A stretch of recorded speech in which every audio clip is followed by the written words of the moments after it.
Ceci est un livre audio autogénéré par Google. Logique juridique, fondé par Gérard Marcoux, dirigé par Jean-Claude Nemery et Thomas Perroux.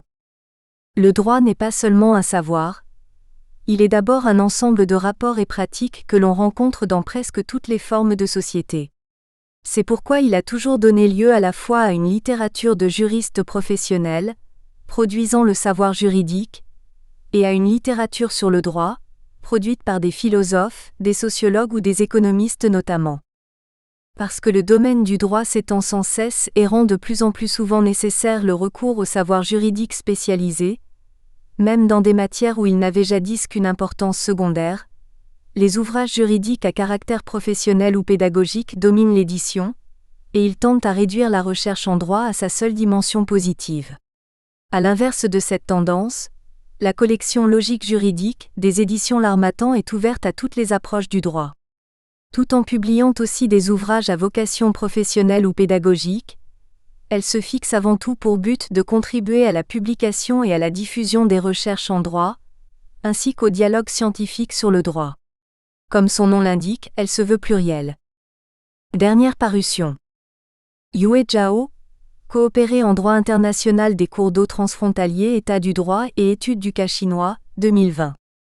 Jean-Paul Valette, La dynamique du pouvoir exécutif sous la Ve République, 1958 à 1993, 2020. Rachid Nasser, Les normes internationales du travail entre global et local, Études internationales et comparées de l'interprétation des instruments de loi, 2020. Cyprien Danicourt, La protection de l'environnement en période de conflit armé, 2020. Nawel Bellage, La notion de droit réel, 2020. Gilles Tout-le-Monde, Le droit constitutionnel de la Ve République, 14e édition, 2020. Dédicace. À la mémoire de mes parents, Josué Chisungu Bewa Kazadi et Joséphine Mubanga Ntita. À Annie, Ntita Francis et Muika Noella, la petite famille qui m'inspire. À ma famille élargie. Préface. Les juristes sont depuis fort longtemps préoccupés par les règles d'interprétation des lois pénales. Fondées notamment sur un objectif de répression des comportements contraires aux valeurs fondamentales de la société, ces lois prévoient des sanctions, mettant à l'épreuve des libertés fondamentales, ce qui invite à les appliquer avec modération, voire retenue.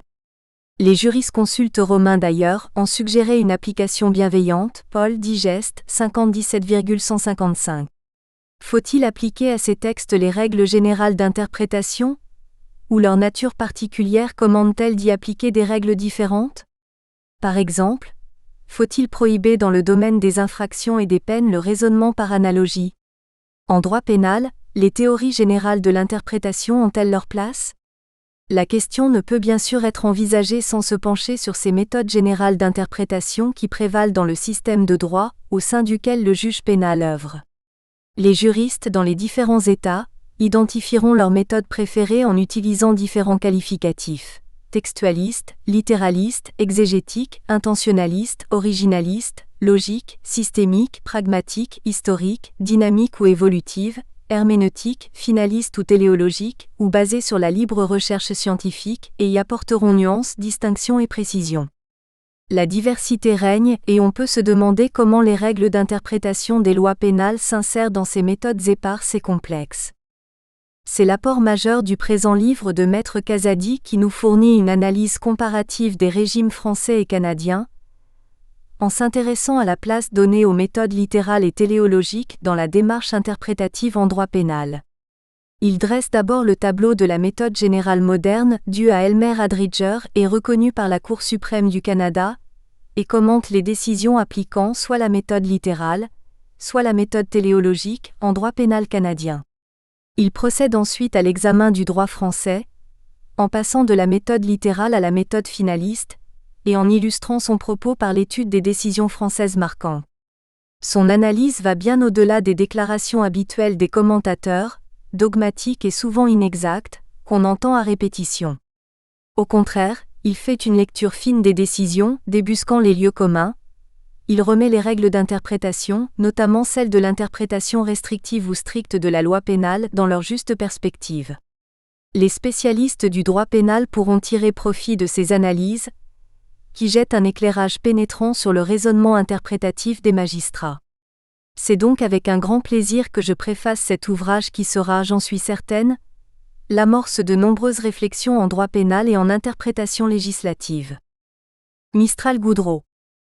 Professeur titulaire, section de droit civil, Université d'Ottawa. Avant-propos. Cet ouvrage est une version à jour d'un mémoire de recherche présenté dans le cadre du programme de maîtrise en droit, avec spécialisation en études législatives. Le lecteur découvrira au fil des pages une analyse comparative des méthodes d'interprétation littérale et téléologique de la loi pénale, au regard de la place primordiale qu'elles occupent dans les systèmes juridiques canadiens et français. L'ouvrage garde la structure originelle de la recherche qui, à travers des illustrations jurisprudentielles sélectionnées en fonction de leur pertinence par rapport au thème, et des commentaires doctrinaux, parfois critiques, expose les deux approches interprétatives en faisant ressortir la dimension de chacune et son importance sur le plan systémique. Il met également l'accent sur certains recoupements entre les deux espaces normatifs, notamment en lien avec le principe d'interprétation stricte de la loi pénale et l'approche contextuelle. À la fin de l'ouvrage, 2 extraits d'arrêts rendus en 2020 et présentés sous forme d'annexe illustrent l'utilisation récente des arguments interprétatifs dans les deux systèmes juridiques étudiés. Je voudrais saisir cette occasion afin de remercier la professeure Mistral Goudreau pour l'orientation soutenue et les commentaires constructifs dont elle m'a fait bénéficier tout au long de ce projet. Je lui en serai toujours reconnaissant. Par ailleurs, je souligne les encouragements et les observations critiques de la professeure Jennifer Quaid lors de l'évaluation de cette recherche dont elle a situé la note entre « excellent » et « exceptionnel ». Avec humilité, j'accepte ces qualificatifs et je lui exprime du même souffle ma haute considération. Enfin, j'adresse mes sincères remerciements au professeur José Chisungu pour ses pertinentes suggestions d'ordre linguistique. André Casadi-Cassé. Introduction. La loi pénale s'exprime par des énoncés généraux et abstraits, une texture ouverte comme dirait Herbert Ehlhardt, applicable à des cas particuliers. L'une des conséquences de la légalité pénale, chère à Cesare Beccaria, est que seul le législateur a le pouvoir formel de créer les infractions et les peines, et le juge n'a aucun pouvoir d'interpréter la loi pénale parce qu'il n'est pas législateur. Ce postulat de Beccaria prétend que dans chaque cas porté devant lui, le juge doit avoir à faire un syllogisme parfait. La majeure doit être la loi générale, la mineure l'action conforme ou non à la loi, la conséquence est la liberté ou la peine.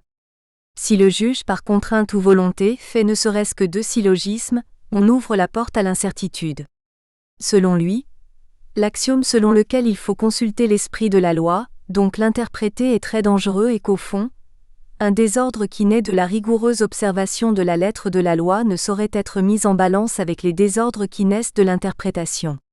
Il s'agit ici d'un dogme qui avait déjà été observé chez Montesquieu quand il a affirmé dans De l'esprit des lois que, dans un gouvernement républicain, il est de nature de la Constitution que le juge suive la lettre de la loi. Il n'y a point de citoyen contre qui on puisse interpréter une loi quand il s'agit de ses biens, de son honneur ou de sa vie. À Rome, les juges prononçaient seulement que l'accusé était coupable, et la peine se trouvait dans la loi. En Angleterre, les jurés décident si l'accusé est coupable ou non. Et s'il est coupable, le juge prononce la peine que la loi inflige pour ce fait, et pour cela il ne lui faut que des yeux 6. Ce déterminisme fondé sur la séparation nette entre les pouvoirs étatiques est dépassé, car il appert aujourd'hui que le monopole du législateur ne sous-entend nullement l'interdiction d'interpréter le droit, afin de le clarifier à l'occasion des situations concrètes soumises au tribunal. Dans cette optique, la théorie réaliste du droit enseigne que la loi en elle-même n'a aucun contenu, car c'est le juge qui lui en donne un à travers ses décisions. Michel Troppé, le porte-étendard de cette doctrine en France, considère que préalablement à l'interprétation, les textes n'ont encore aucun sens mais sont seulement en attente de sens et que la loi est ce que le juge dit qu'elle est.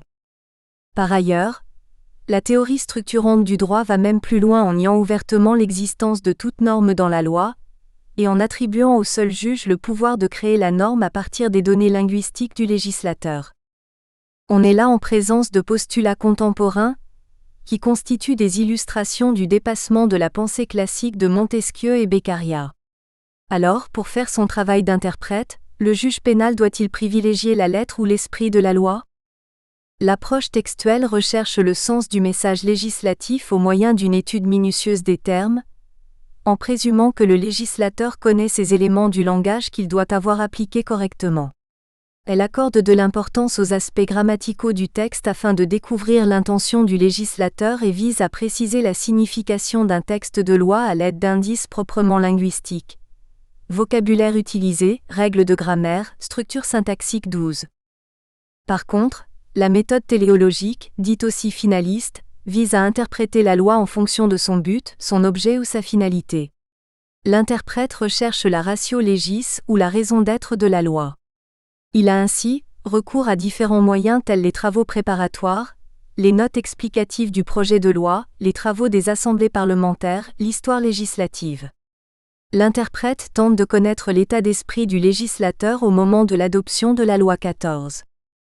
Dans la présente étude, à travers l'examen des pratiques canadiennes et françaises, nous mettons en lumière la divergence qui existe entre ces deux espaces juridiques dans le domaine de l'interprétation en droit pénal.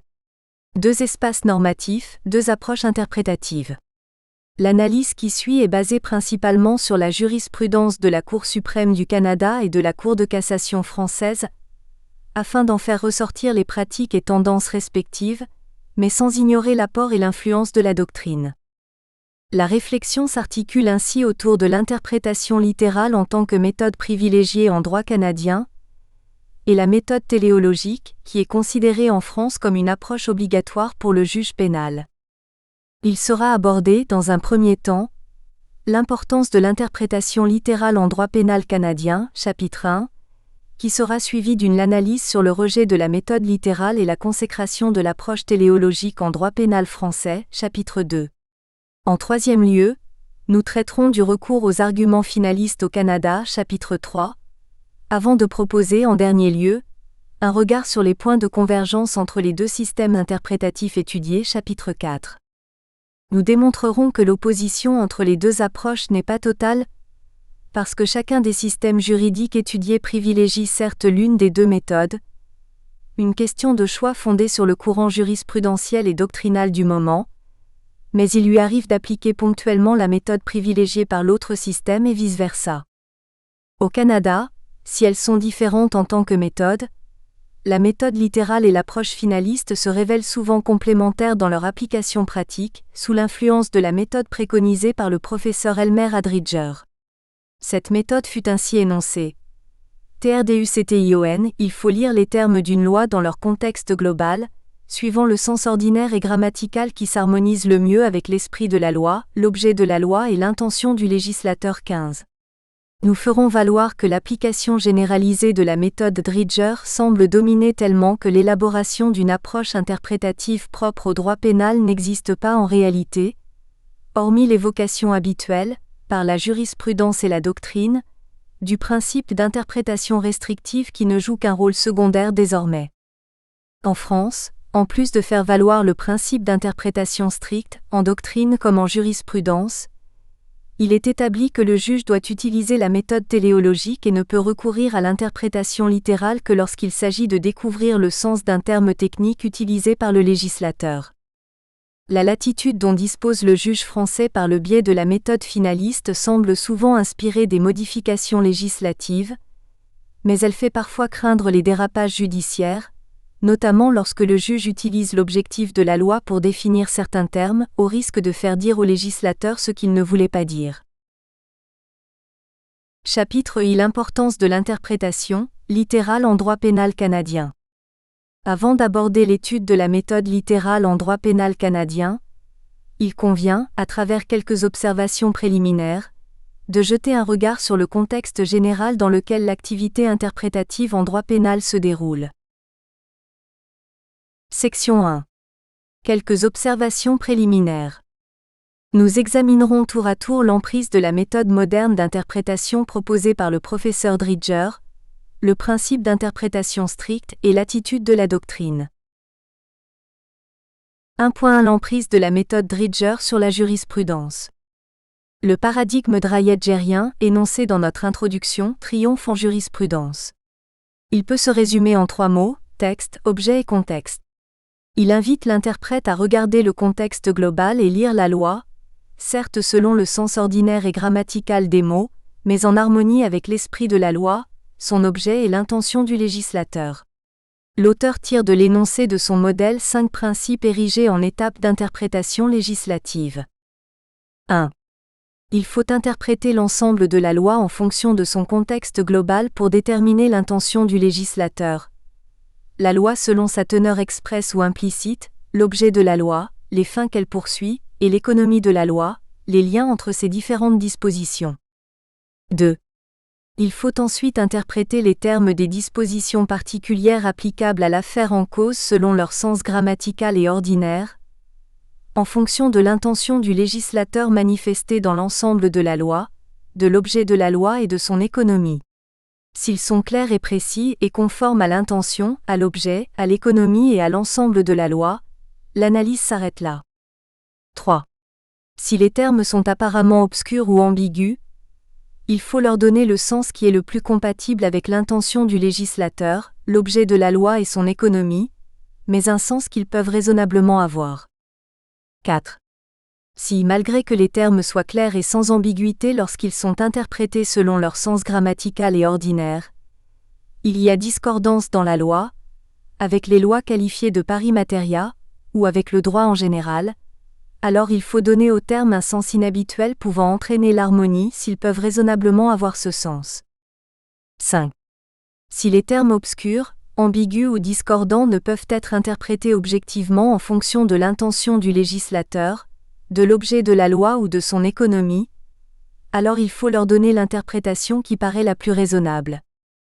La méthode Dridger est devenue la référence en droit canadien. Son influence est indéniable aussi bien sur la jurisprudence que sur la doctrine. La Cour suprême n'hésite pas à la présenter comme le fil conducteur du raisonnement menant à ses décisions, comme le montrent ces quelques illustrations. Dans l'affaire RC, Lavigne-Lacour dit « Je me propose de suivre ce qui est maintenant qualifié de méthode moderne d'interprétation ». Dans RC Craig on retrouve la phrase « d'après la formule 2A ». Dridger souvent cité « Il faut lire les termes d'une disposition d'une manière qui s'harmonise avec l'esprit de la loi, l'objet de la loi et l'intention du législateur ». Dans RC Middleton on peut lire « La Cour a maintes fois rappelé sa formulation préférée du principe moderne d'interprétation des lois ». Dans RC Clark, la Cour cite également au complet la formule de Dridger. Dans Application under S 83.28 of the Criminal Code RE, il est énoncé que The modern principle of statutory interpretation requires that words of legislation be read in their entire context and in their grammatical and ordinary sense harmoniously with the scheme of the act, the object of the act, and the intention of parliament. 21. Dans Québec, procureur général, C. Guérin, le fait d'interpréter l'art. 54 sans tenir compte de ces articles s'inscrirait en faux avec le principe moderne d'interprétation des lois suivant lequel le sens des mots ne peut pas être déterminé en dissociation du contexte. Les exemples de ce type sont très nombreux, et les arrêts que nous examinerons plus loin le démontrent. 1.2 L'interprétation restrictive. Le principe d'interprétation restrictive de la loi pénale vise l'application de celle-ci de manière favorable à la personne qui risque une peine, lorsque le juge fait face à une difficulté ne pouvant être résolue par les règles ordinaires d'interprétation. Ce principe implique également l'interdiction d'appliquer une disposition pénale de façon extensive, ou d'imposer une peine non prévue par la loi. L'évolution jurisprudentielle montre toutefois que l'interprétation restrictive ou stricte de la loi pénale s'est affaiblie avec la montée de l'interprétation contextuelle, particulièrement lorsque le juge favorise l'objet de la loi dans son analyse. L'interprétation restrictive est donc devenue un principe subsidiaire. Dans R.C. Robinson, la Cour suprême a clairement indiqué que l'ambiguïté doit être résolue en faveur de la liberté du sujet, mais on ne peut apprécier l'ambiguïté qu'après avoir apprécié les règles d'interprétation 25. Le juge utilisera pour ce faire un argument pragmatique afin de favoriser une portée limitée d'une norme qui porte atteinte aux droits et libertés. Stéphane Bollack écrit à juste titre que les tribunaux font entrer en jeu des facteurs liés aux intérêts de la société en général dans leur analyse pragmatique de la législation pertinente. Cela se traduit par une présomption, qui est diluée, dont la force persuasive est diminuée, parce qu'on tentera de donner dans un premier temps effet à la volonté du législateur dans ces lois pénales qui, par définition, visent à promouvoir la sécurité du public et la lutte au crime.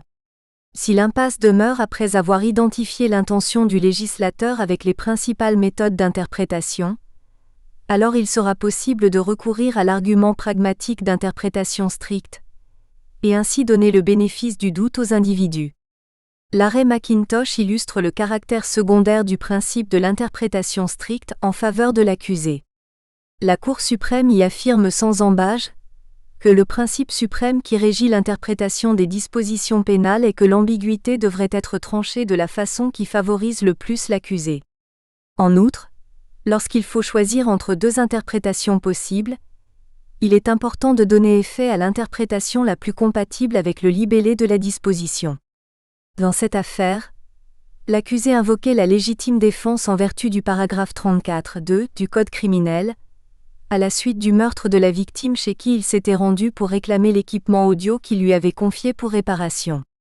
Le juge de première instance a interprété ce paragraphe 34.2 du Code criminel comme comprenant l'expression sans provocation de sa part, que prévoit le paragraphe 34.1 du même Code.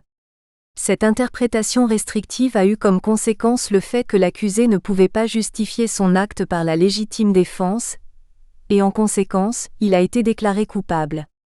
Selon la Cour, le juge du procès n'aurait pas dû donner une telle directive au jury, parce que s'il y a deux interprétations possibles, il faut retenir celle qui est favorable à l'accusé.